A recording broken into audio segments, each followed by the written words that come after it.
L'Aïd el-Kébir, c'est dimanche et les préparatifs vont bon train. Les marchés de moutons sont pris d'assaut. Ça marchande, ça se bouscule. Chacun veut son mouton de Tabaski. Ça va dans tous les sens. Même scène dans les gares routières de Bamako. Tous veulent fêter en famille dans leur localité natale. Nos équipes sont allées sur le terrain à suivre l'ambiance d'une veille de fête dans ce journal.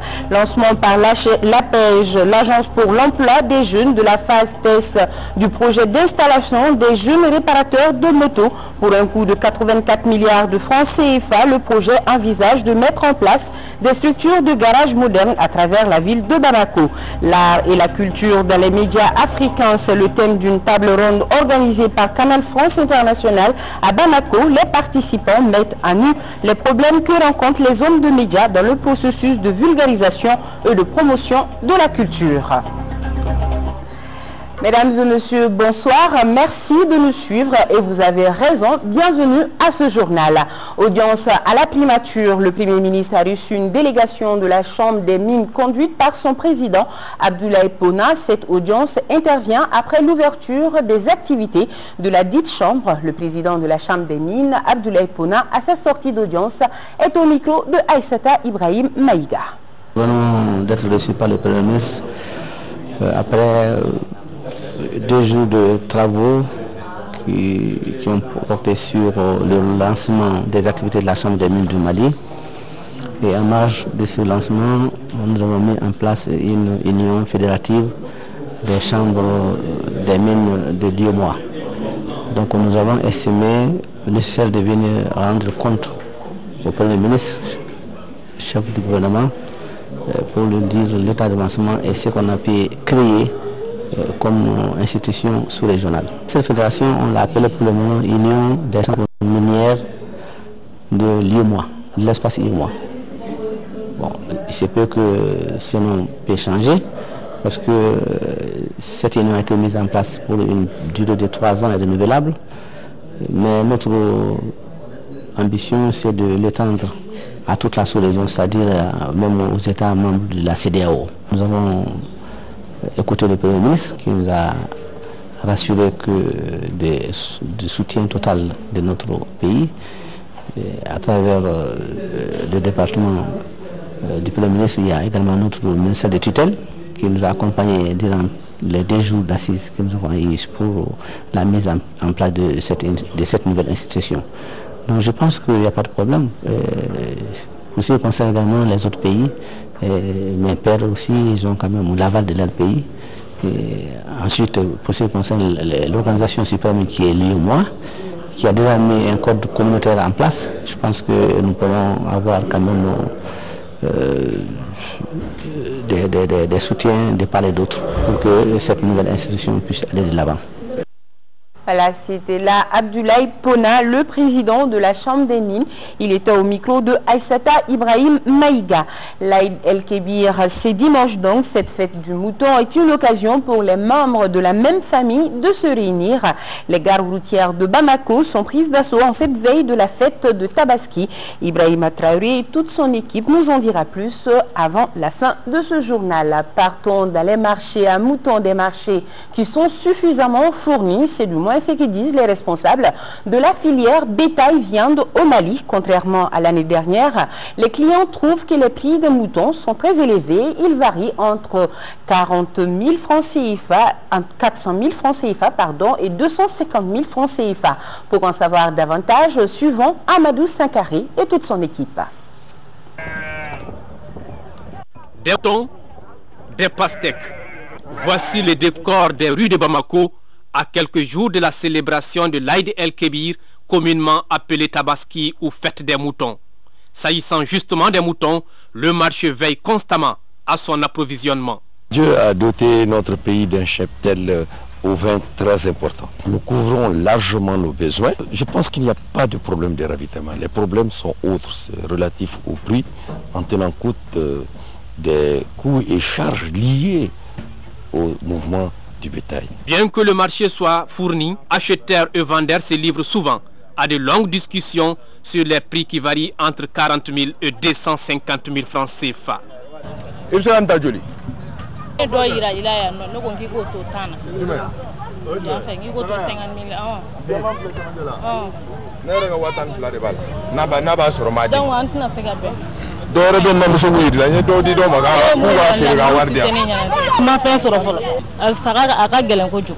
Par rapport à l'année dernière, les prix sont trop élevés. Pour les moutons de 35 000 à 40 000 francs CFA, on nous demande 65 000 à 70 000 francs CFA. L'année dernière, je n'ai pas fait beaucoup de tours dans le parc. Tout compte fait, je continue de tourner.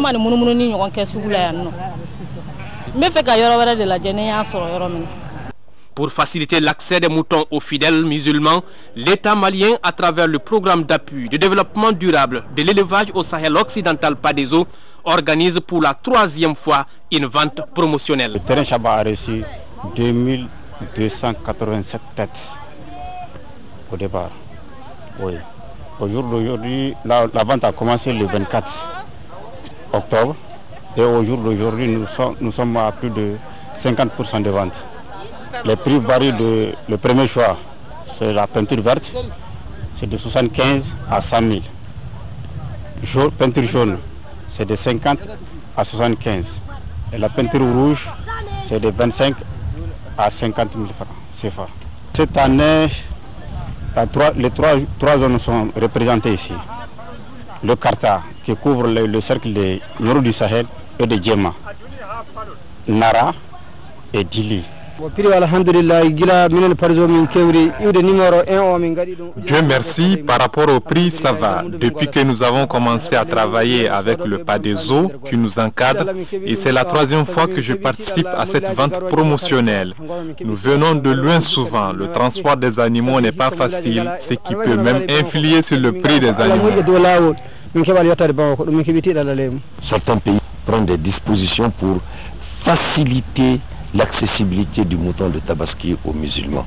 Je sais que le gouvernement fait des efforts en essayant des ventes promotionnelles, mais il doit faire des efforts pendant la fête de Tabaski pour faciliter cela. Le gouvernement sénégalais a mis 1 milliard à la disposition des opérateurs économiques pour venir inonder le marché afin qu'il y ait une offre très importante au-dessus du pouvoir de la demande. Donc en général, les gens sont obligés de bazarder leurs moutons. Et c'est cette politique qu'ils font.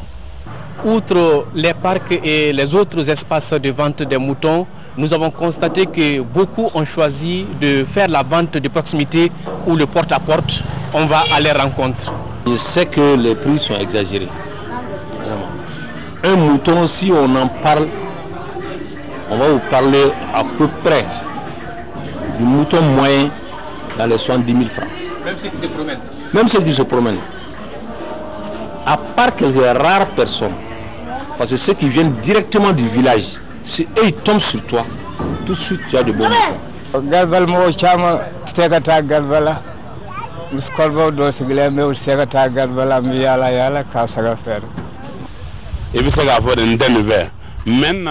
À notre niveau, au parc du Djelibougou, les clients qui viennent trouvent leur compte. Les prix varient entre 50 000, 100 000 et plus. Notre seul souci est d'aider les fidèles musulmans à accomplir leurs devoirs religieux. Ici et là, les moutons se promènent ensemble, mais n'ont pas le même prix. Tout comme les acheteurs n'ont pas aussi la même bourse. Bonne fête de l'Aïd el-Kébir. Voilà, à chacun son mouton et je vous rappelle que les prix varient entre 250 000 francs CFA et 400 000 francs CFA, comme annoncé dans les titres. Les gares routières de Bamako sont prises d'assaut en cette veille de la fête de Tabaski. Fidèles à la tradition, des centaines de voyageurs remplissent tous les jours les autobus de transport pour aller fêter en famille dans leur localité natale. Pour se faire une place, il est impératif de réserver son billet 48 ou 72 heures à l'avance. Un véritable parcours du combattant, je vous en dis pas plus. Suivons plutôt Adama Keïta et Ibrahima Traoré qui sont allés constater l'atmosphère qui règne actuellement dans les gares à Bamako. C'est officiel, l'Aïd el-Kébir est là et déjà les premiers signes le démontrent. À quelques heures de la célébration de la fête dite du mouton, voici le visage qu'affichent les gares routières de la capitale malienne. Les voyageurs arrivent par centaines, se renseignent et éprouvent d'énormes difficultés à acheter des tickets pour embarquer vers des lieux précis. Chacun veut coûte que coûte, vaille que vaille, aller fêter à la maison. J'étais en traitement jusqu'à Tidizi. Bon, Dieu merci, je suis venu. Bon, je trouve que c'est la fête. Donc ma famille se trouve à Mopti. Donc je vais partir pour la fête à Mopti. Nous-mêmes, on est là à l'attendre. Vraiment, on ne sait pas quoi faire, quoi. Mais tout compte fait, on compte d'aller fêter à Ségou. Quel que soit Alpha, c'est notre ville natale. Partout où l'on passe, de longs et interminables rangs sont observés. Les bancs mis à la disposition des passagers sont pleins. L'affluence et apparemment le manque de véhicules pose d'énormes problèmes. Je suis très fâchée, je suis là depuis 4 h du matin. On n'a pas pu bouger. Toujours il y a plein de gens dans la cour ici et jusqu'à présent ils n'arrivent même pas à trouver une solution à cela. La majorité de ces voyageurs considèrent cette occasion comme un moyen de rapprochement et de solidarité. C'est pourquoi chacun semble décider de faire ce déplacement même s'il s'avère pénible. Chacun, en sa manière, fait part de la souffrance qu'il endure. C'est désordre total ici, quoi. C'est mal organisé, franchement. Nous sommes là depuis, moi je me suis levé depuis 3 h pour venir prendre mon billet. Jusqu'à présent, on n'arrive pas à partir. Depuis hier soir, moi je suis là. Je dors ici, rien. Le moment est donc propice pour les compagnies de transport de faire le plein, sinon plus. Peu importe le souci du client, car il n'a pas le choix. La tâche est difficile, mais pas impossible, rassurent certains responsables des compagnies de transport. Le problème qui se pose, c'est que les gens veulent tous voyager ensemble au même moment. Et là, pour quelqu'un qui connaît le transport, c'est par état. C'est vrai qu'il y a parfois des retards, mais on maîtrise la situation. Avec notre expérience du personnel, franchement, aujourd'hui, on maîtrise la situation. Et à l'approche de la fête, là, d'habitude, c'est comme ça. Donc déjà, j'ai la maîtrise sur ça. Il n'y a aucun problème chez nous. Alors le petit problème qui est là, c'est des problèmes quotidiens que nous parviendrons à les gérer et à la minute. L'affluence, nous sommes habitués à ça. On a un parc très riche, prêt à évacuer tous les passagers. Ce sont donc des centaines de bus qui se trouvent actuellement sur les routes avec de milliers de passagers. L'on doit simplement retenir que c'est bien d'aller fêter en famille, mais il faut rester prudent sur les routes. Et toujours dans la mouvance de Tabaski, la Fondation pour l'enfance a remis ce matin des bœufs d'une valeur de 6 millions de francs CFA à des structures sociales s'occupant de personnes en situation difficile. Saba Sissoko, reportage. 30 bœufs, c'est ce que se partagent plusieurs associations et organisations féminines, musulmanes et celles chargées de personnes en situation difficile, telles les orphelins et les veuves. Ce geste de la Fondation pour l'enfance permettra à ceux qui sont dans le besoin de fêter dans les conditions normales, à savoir manger à leur faim. C'est là, encore une fois, le témoignage du grand amour de la présidente de la Fondation pour l'enfance pour les hommes, les femmes et les enfants qu'elle s'est engagée à servir dans le cadre de ses missions d'assistance aux populations. Les bénéficiaires ont apprécié l'acte qui, selon eux, est plein de sens. La fête, c'est la réjouissance totale de tout le monde. Bon, alors que ventre affamé, on ne peut pas se réjouir. Donc Madame la Présidente a eu cet esprit-là pour venir en aide.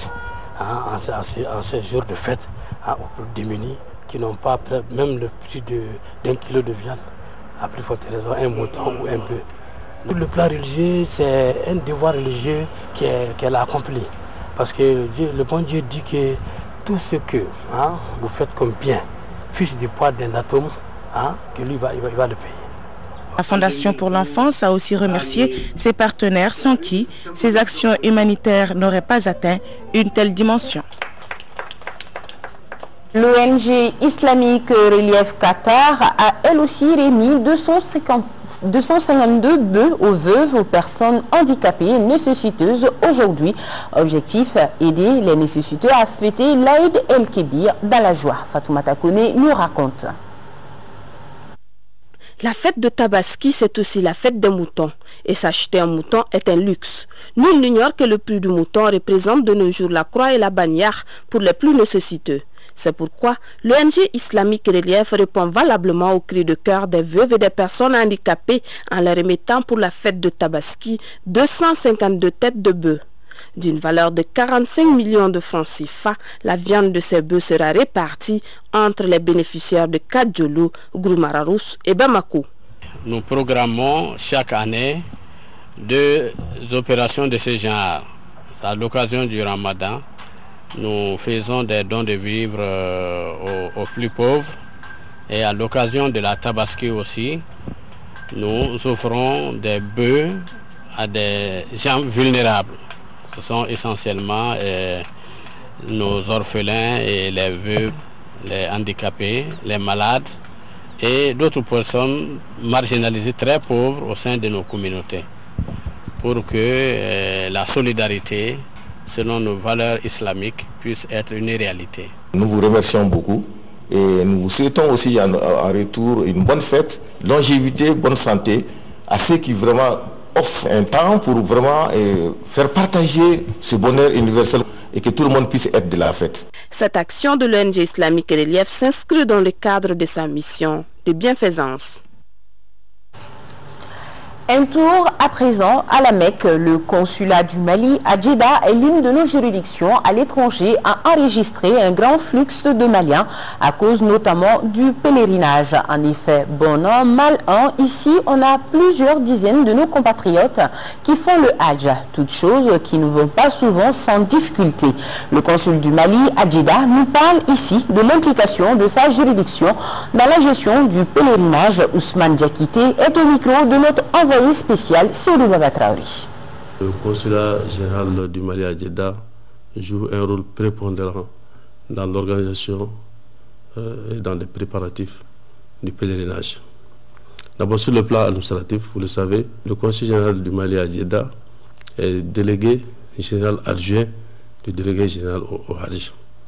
Ça c'est le premier point. Le second point, c'est que nous servons d'interface, d'intermédiaire entre les autorités maliennes et les autorités saoudiennes. Sur le terrain, quand la mission préparatoire arrive en Arabie Saoudite, nous les assistons.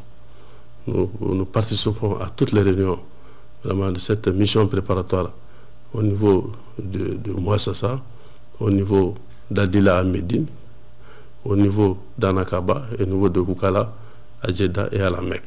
Quelles sont les contraintes liées à la gestion des pèlerins ici au niveau de votre juridiction, plus précisément les pèlerins maliens en Arabie Saoudite ici? Il y a des contraintes liées d'abord aux moyens, il y a des contraintes liées vraiment aux ressources humaines, et il y a des contraintes aussi liées vraiment à l'environnement. Comme vous le savez, il y a beaucoup de millions de pèlerins qui se retrouvent au même endroit, au même lieu. Cela vraiment exige beaucoup de sacrifices. Quelles sont vos propositions? Nos propositions, c'est que nous souhaitons qu'on anticipe par rapport à la préparation, qu'on n'attende pas le dernier moment. C'est-à-dire une fois qu'on finit avec la campagne, qu'on commence à préparer la nouvelle campagne.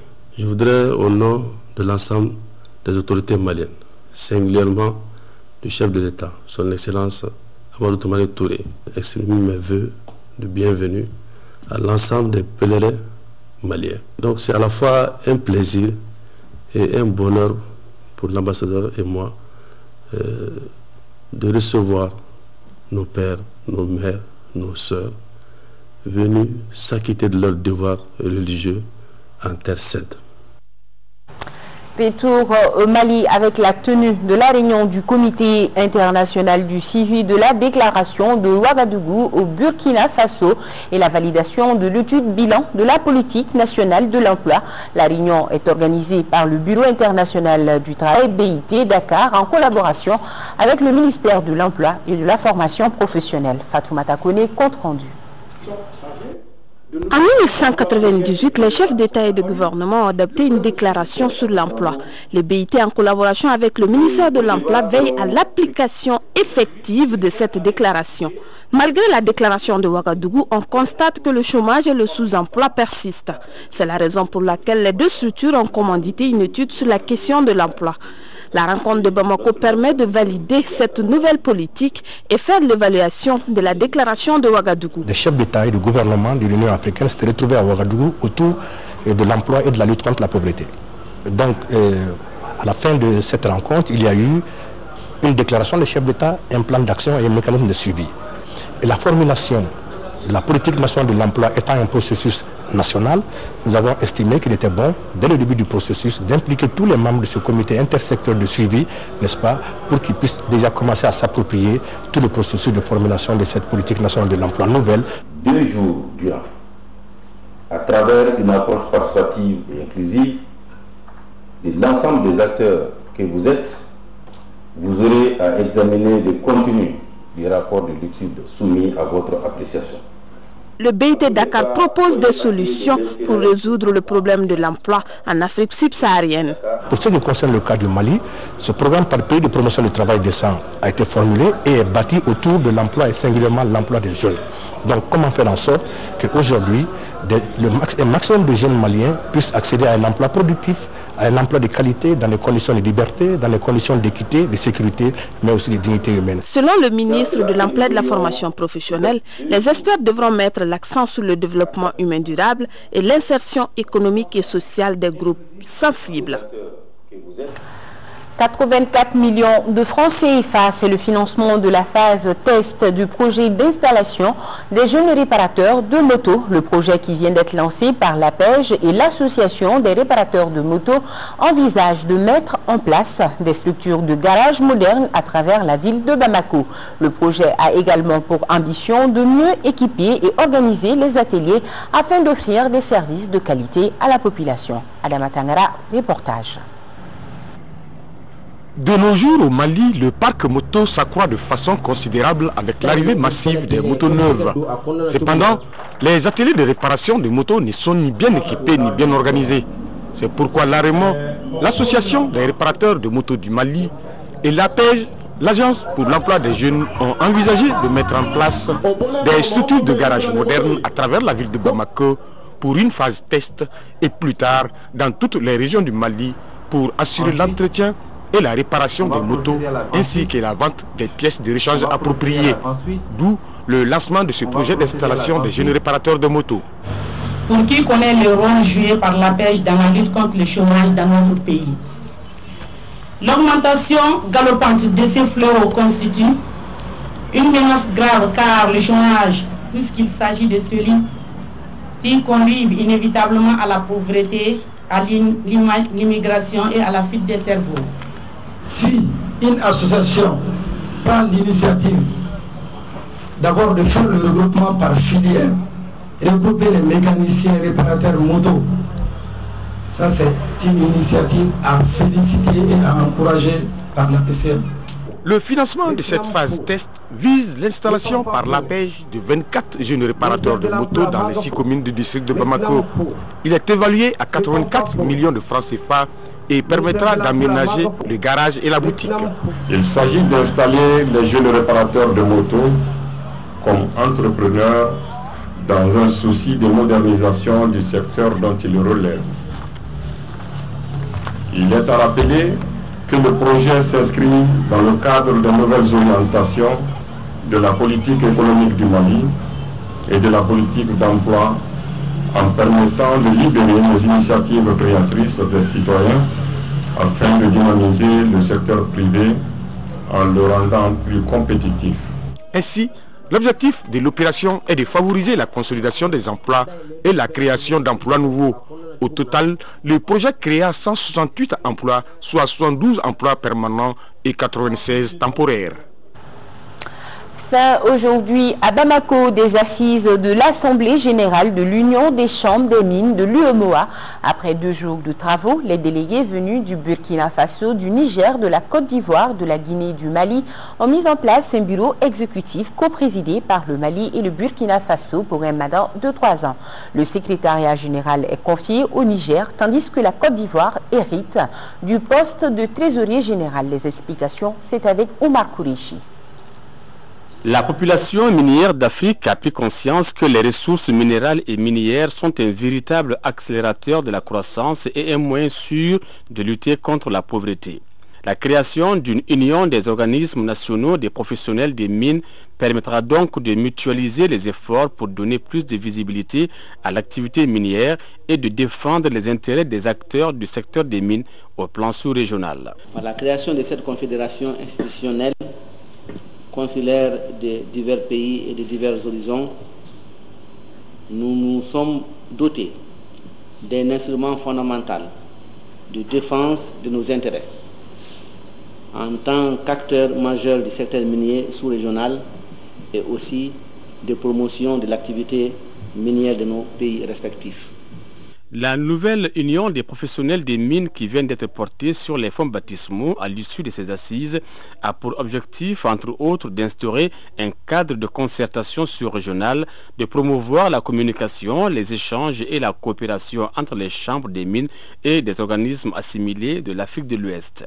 Si votre organisation réussit les paris de faire que l'harmonie, la paix, la concorde et la fraternité règnent en permanence dans ces zones de partage, alors vous auriez fait œuvre utile en mettant aujourd'hui et tout de suite en place l'Union des chambres des mines de Biomois. Au Mali, le secteur minier a véritablement pris son envol à partir de 1992 avec l'élaboration et la relecture du code minier, ce qui lui a permis de devenir une nouvelle destination pour les investisseurs en quête de substances minérales. Aujourd'hui, le Mali occupe le 3e rang des pays producteurs d'or du continent après l'Afrique du Sud et le Ghana avec une production annuelle de 10 à 15 tonnes pour une valeur de 187 milliards de francs CFA. Prise en charge intégrée des maladies de l'enfant, les professionnels de la santé de la zone Afrique de l'Ouest autour d'un nouvel outil informatisé d'adaptation et de formation ICAT en anglais. La dite rencontre se tient à Ségou en 4e région. Le point, c'est avec Moussokoura Konati. La prise en charge intégrée des maladies de l'enfant est la stratégie clé mise en place par l'Organisation mondiale de la santé OMS pour réduire la mortalité des enfants qui reste encore élevée dans la plupart des pays en développement. Depuis plus d'une quinzaine d'années que nos pays ont adopté cette stratégie, un grand défi reste d'élargir la couverture en formation d'agents de santé. C'est pourquoi un nouvel outil appelé ICAT en anglais vient d'être mis en place pour faciliter la formation des agents de santé en prise en charge intégrée des maladies de l'enfant. La rencontre de Ségou vise à réunir les pays pour les orienter sur ce nouvel outil. Nous sommes à la veille de 2015 où nous devons rendre compte de l'atteinte des objectifs du millénaire pour le développement.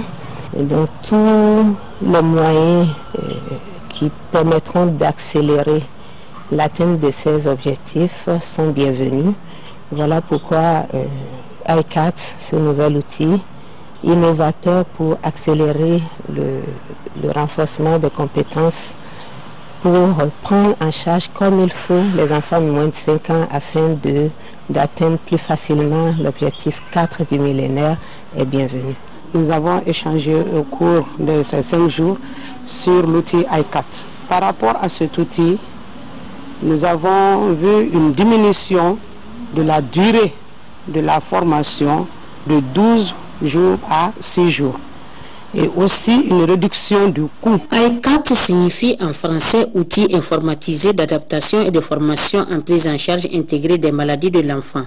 Ce nouveau logiciel est le fruit d'un partenariat entre l'OMS, Organisation mondiale de la santé, et la Fondation Novartis pour un développement durable. La Tanzanie, le Pérou et l'Indonésie ont été les premiers pays à expérimenter ce nouveau logiciel. Les participants à la rencontre de Ségou sont venus du Burkina Faso, du Niger, du Sénégal, du Cameroun, du Gabon, de la Suisse, de la République tchèque et bien évidemment du Mali. À Bamako, l'hôpital Gabriel Touré vient de lancer un programme d'aide au diagnostic et au traitement du rétinoblastome au Mali. Le rétinoblastome est un type de cancer de l'œil chez les enfants à bas âge. 30 à 40 cas sont recensés chaque année au Mali. Le programme élaboré avec l'appui de nombreux partenaires contribuera à lutter efficacement contre la maladie. Salima Tandao, reportage. Diagnostiquer à temps pour une meilleure prise en charge du patient, c'est le but recherché par le programme d'aide au diagnostic et au traitement du rétinoblastome. Ce cancer de l'œil est plus fréquent chez les enfants de 1 à 5 ans. L'unité d'oncologie pédiatrique de l'hôpital Gabriel Touré, qui s'occupe de la prise en charge de la maladie, reçoit pour la plupart du temps des cas déjà très avancés dont le seul remède demeure l'enucléation, qui consiste à enlever l'œil pour inverser la tendance. Le diagnostic précoce est impératif. Dans nos projets, il est prévu une extension de l'oncologie pédiatrique qui débutera en 2012. Nous allons renforcer notre laboratoire par la construction d'un laboratoire R+3. Et ensuite, nous sommes en train de nous préparer à acquérir un appareil d'imagerie à résonance magnétique avec un nouveau scanner pour améliorer la qualité du diagnostic. Pour mener à bien ce programme, une équipe de médecins composée d'oncologues, de radiologues, d'ophtalmologues, de pédiatres, de chirurgiens sera constituée. C'est ce qui prévaut la présence de spécialistes et de partenaires pour discuter de la mise en place du programme et des stratégies de sensibilisation de la population sur le diagnostic précoce. On va insister sur le diagnostic précoce de la maladie. On n'attend pas que la maladie évolue. Donc pour ça, il faut informer. Informer à tous les niveaux. Informer en premier les parents. Regardez les yeux de vos enfants. Chaque fois que vous voyez un enfant qui a une petite tache dans l'œil ou un enfant qui a un œil qui louche, venez, prenez l'avis de l'ophtalmo. 30 à 40 cas du rétinoblastome sont recensés au Mali chaque année. Le programme d'aide au diagnostic et au traitement de cette maladie devra permettre de lutter efficacement contre ce cancer de l'œil. En 5e région, le projet d'appui aux communautés rurales vient de récompenser les meilleurs élèves filles de l'année scolaire 2010-2011, ainsi que les mamans qui ont envoyé le plus de filles aux écoles financées par le projet dans le cercle de Mopti. C'est au total 4 écoles des communes rurales de Sio et de Soy qui ont bénéficié des prix. Coût de l'opération, 25 millions de francs CFA. Yacouba Maïga, correspondance. Ce sont les écoles de Sirakoro dans la commune rurale de Sio, Mégou, Soy et Saridina dans la commune rurale de Soy qui ont été les heureux bénéficiaires des prix offerts par le PACR aux filles meilleures élèves de l'année scolaire 2010-2011 et les mamans ayant envoyé le plus de filles aux écoles financées par le projet. Cette récompense du mérite concerne environ 62 filles dans les 2 communes de Sio et de Soy. Le chemin que nous avons parcouru ensemble a abouti à de réels motifs d'espoir et de satisfaction. C'est en ayant pleinement conscience du fait que les impacts de ces actions ne seront durables tant que les parents n'incitent pas leurs filles à fréquenter l'école que nous avons décidé d'organiser au niveau de nos 18 cercles d'intervention des cérémonies de remise de prix aux mamans qui envoient le plus de filles à l'école et aux filles qui se sont révélées les plus performantes dans leur classe. Au nom des bénéficiaires, le maire de la commune rurale de Sio a remercié le PACR pour toutes les actions posées dans le but d'améliorer l'accès des communautés aux services sociaux de base et l'accroissement de leurs revenus. Abondant dans le même sens, le préfet du cercle de Mopti a qualifié tout simplement cette initiative d'appui à l'amélioration du taux de scolarisation des enfants dans le cercle de Mopti. L'objectif de votre projet est noble. Aller jusqu'à donner des prix en ces mois de solidarité prouve à suffisance que vous avez le souci de partager et d'encourager nos mamans à accepter d'envoyer leurs filles à l'école. Le président du conseil des cercles de Mopti, le directeur régional du développement social et de l'économie solidaire, le directeur du centre d'animation pédagogique de Mopti et la représentante de la CAFO ont tous témoigné le bien fondé de ces gestes du PACR et invité les autres partenaires à œuvrer dans le même sens pour le plus grand bonheur de l'école malienne. Il faut signaler également que cette activité rentre dans le cadre du mois de la solidarité et de lutte contre l'exclusion. L'association des amis de Soumeli Boubei Maïga, ASMA, vient de procéder à Gao à la remise d'un important lot de matériel scolaire. L'action dénommée Opération Cartable vise à améliorer les conditions de travail des enfants. Les détails, c'est avec Drissa Konati. Cette action de l'association des amis de Soumelou Boubé Maïga Asma dénommée Opération Cartable vise à doter les établissements scolaires des régions du Nord de 10 000 cahiers et 1000 tables bancs pour un coût total de 70 millions de francs CFA. La région de Gao a reçu 800 tables-bancs, dont 530 pour les écoles publiques et les médersa. Ce geste de Soumelou Boubé Maïga, fils du terroir et parrain de l'Asma, est destiné à compléter les immenses efforts déployés par l'État et les collectivités en matière d'éducation. Il est une véritable aubaine pour les nombreux enfants qui n'ont pas encore de table-banc, malgré les multiples efforts des pouvoirs publics. En menant cette opération, notre association a conscience des défis à relever dans la région en matière d'éducation, et c'est pourquoi le parrain, M. Soumelou Boubé Maïga, issu d'une famille modeste de Gao, a voulu par ce geste humain faire bénéficier ses cadets et ses enfants. Homme de cœur et d'écoute, homme d'entraide et de partage, accessible et disponible, il œuvre inlassablement à l'amélioration des conditions de vie de ses concitoyens. Asma n'est pas à une première expérience de soutien des efforts des pouvoirs publics dans le domaine de l'éducation en 7e région.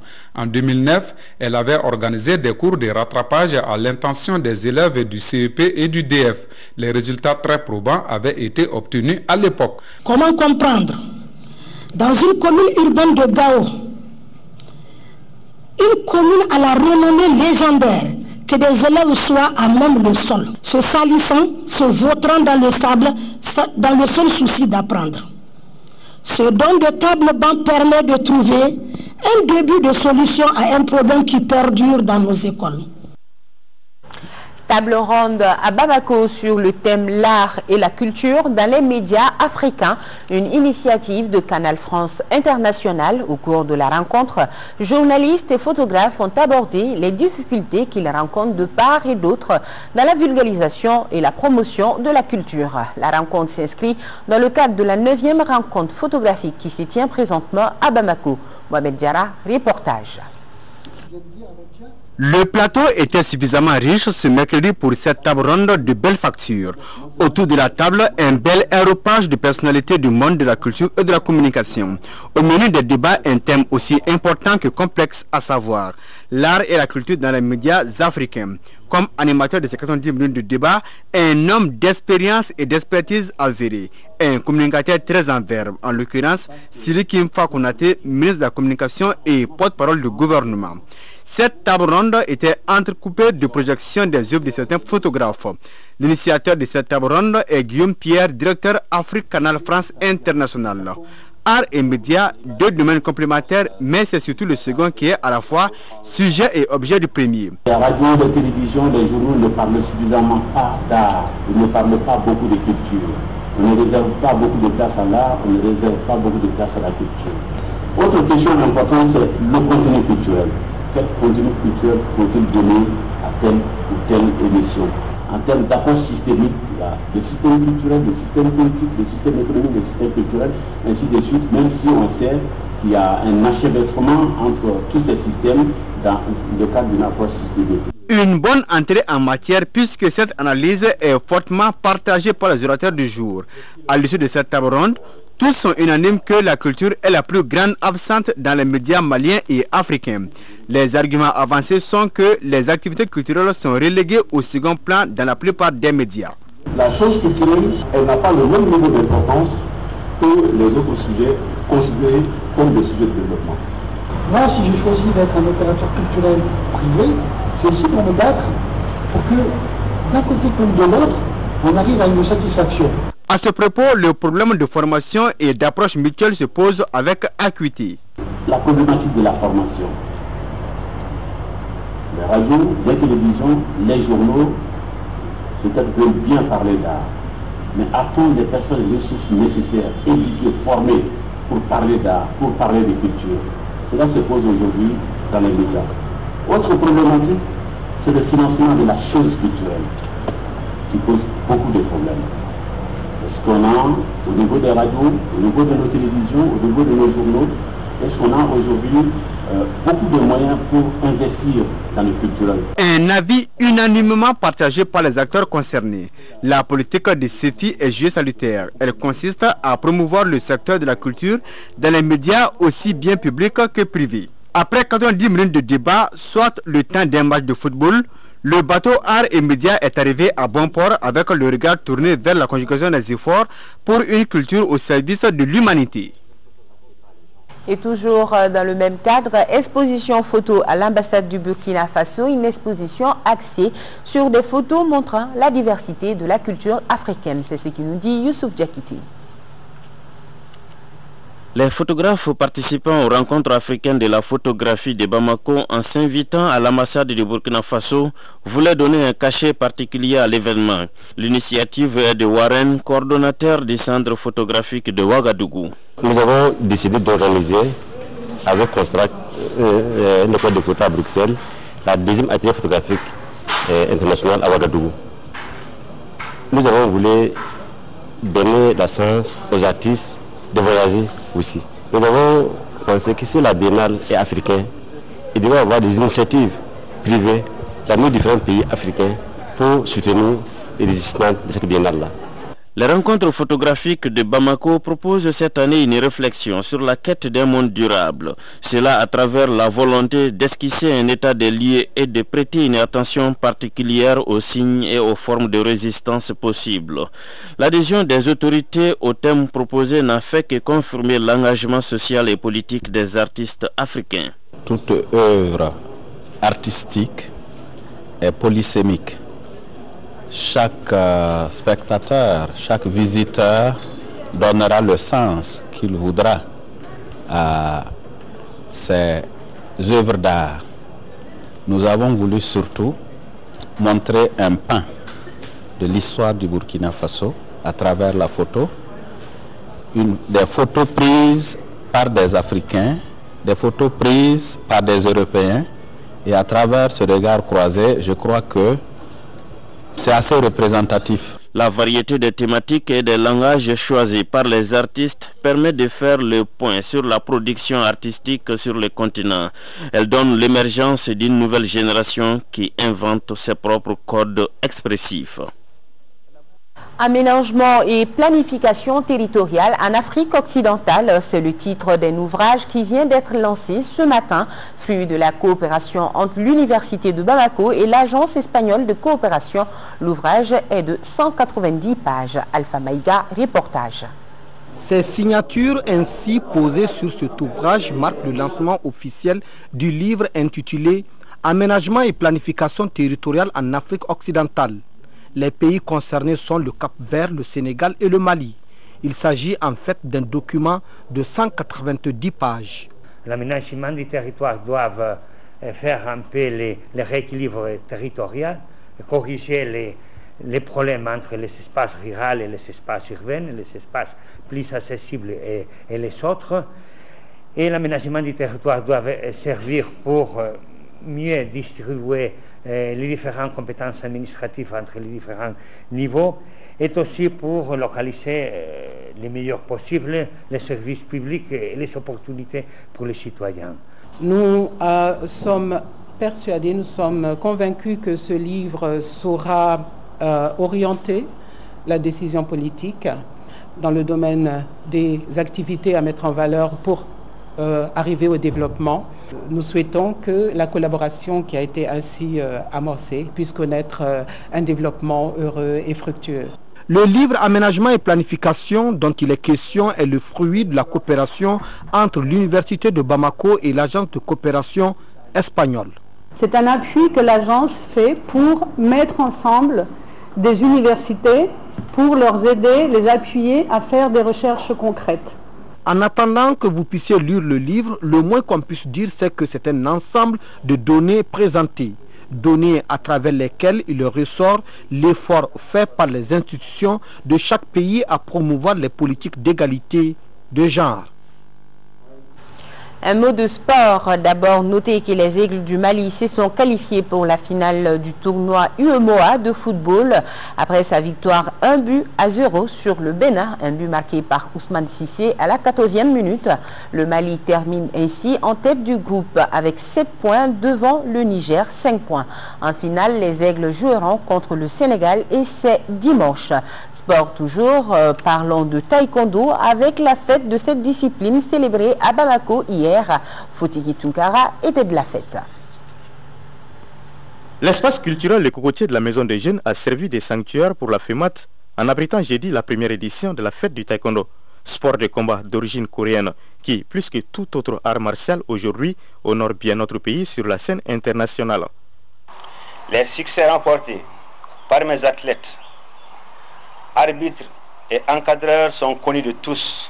À cette joyeuse occasion, ma fédération a décidé d'octroyer des primes de récompense aux médaillés et encadreurs des 10e Jeux africains déroulés à Maputo, au Mozambique, du 3 au 18 septembre 2011.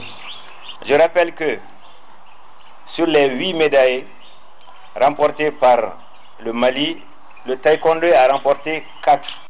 Et regroupant plusieurs dirigeants sportifs de notre pays, singulièrement les responsables des fédérations d'arts martiaux, cette fête du taekwondo se révèle ainsi comme une véritable célébration du succès de la FEMAT, Fédération malienne de taekwondo, qui décide du coup de récompenser ses médaillés des Jeux africains Maputo 2011 en septembre dernier au Mozambique. 150 000 francs CFA pour Oumar Sissé, actuellement aux États-Unis, représenté ici par son frère, et Ismaël Koulibaly pour leur médaille de bronze. 200 000 francs CFA pour la médaille d'argent de la vice-championne de sa catégorie, Aminata Doumbia, expatriée malienne en France, également représentée à la cérémonie. Et 300 000 francs CFA pour la championne d'Afrique, Aminata Makoun Traoré, pour sa médaille d'or. Composé de Mafa Soumaré, Ibrahim Niang, Momoun Balo, le staff technique qui les a accompagnés dans cette expédition mozambicaine a également été primé. Comme pour dire que ces résultats ne sont nullement le fruit d'un hasard, le directeur technique national, Alioune Badra Traoré, a également été présenté au public comme le principal maître d'œuvre de ces performances actuelles du taekwondo malien. Et réputé sport de combat, le taekwondo est aussi un art d'exhibition. Et le public qui en a suffisamment appris ces jours sur l'art coréen et la FEMAT a aussi été gratifié de quelques numéros exceptionnels de l'équipe nationale de démonstration. Voilà, avant de boucler ce journal, petit rappel des prix du mouton qui varient de 50 000 francs CFA à 250 000 francs CFA. Bonne fête à tous et bien sûr, mangez modérément la viande. Bonsoir.